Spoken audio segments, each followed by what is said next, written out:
Many of you are calling, emailing, and commenting on the 9 on Your Side I-Team investigation into police discipline.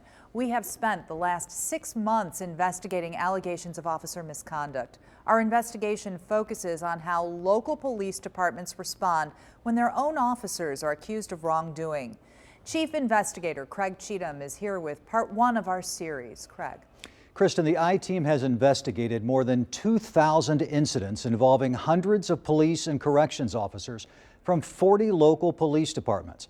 One of our goals is to examine how local police departments essentially police their own and what happens to officers who violate policy and, in some cases, the law.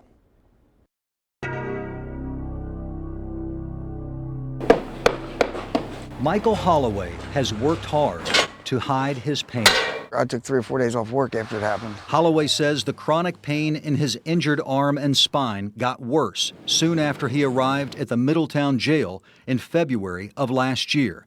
He was greeted by corrections officer Calvin Mcintosh, who had 28 use of force incidents in the last 4 years, more than double the total of the other 9 corrections officers combined.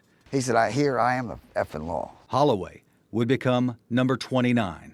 Holloway arrived at the jail after being arrested on a warrant for a petty theft charge.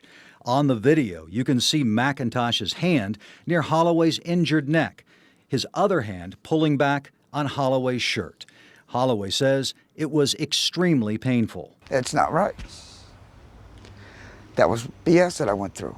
Then, according to an internal police investigation, Mcintosh pushed Holloway into the cell door and into the cell. In the cell off camera, Holloway says Mcintosh punched him several times in his neck and injured spine. It hurt bad enough I was crying. You know, I mean, it literally put me in tears, put me to my knee. According to the jail video, Mcintosh was in the cell alone with Holloway for 25 seconds.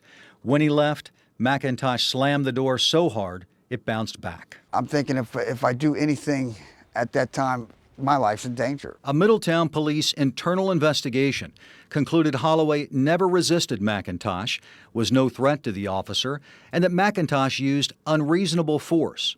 The police department determined Mcintosh was guilty of administrative charges of conduct unbecoming and courtesy. The police department suspended him for a day and allowed Mcintosh to use holiday pay so he wouldn't lose any money.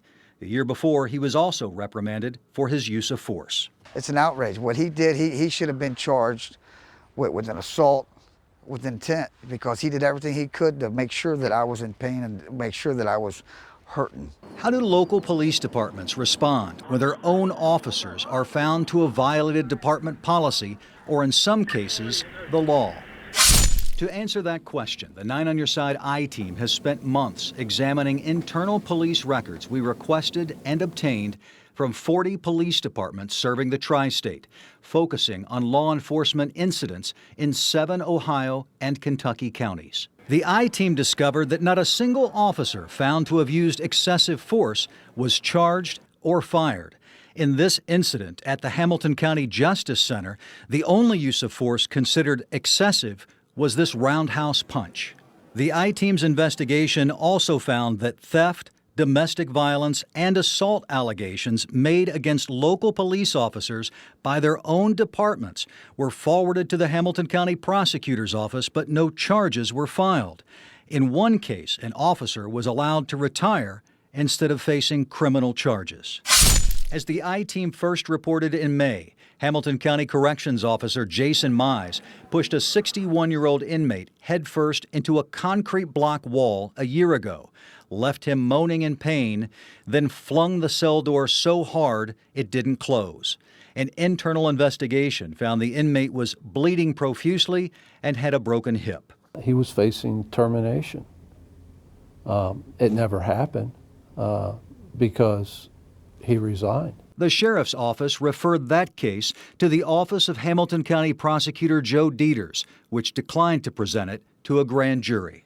The sheriff's office did everything they could possibly do and went through every phase of the process, and it was turned down by the prosecutor's office. I can't change that. The Hamilton County Prosecutor's Office also declined to file charges against former Blue Ash officer Chris Zelensky and ex-Colerain Township Sergeant Joseph Redmond, who repeatedly used a confidential police database to get personal information about people who were not under investigation.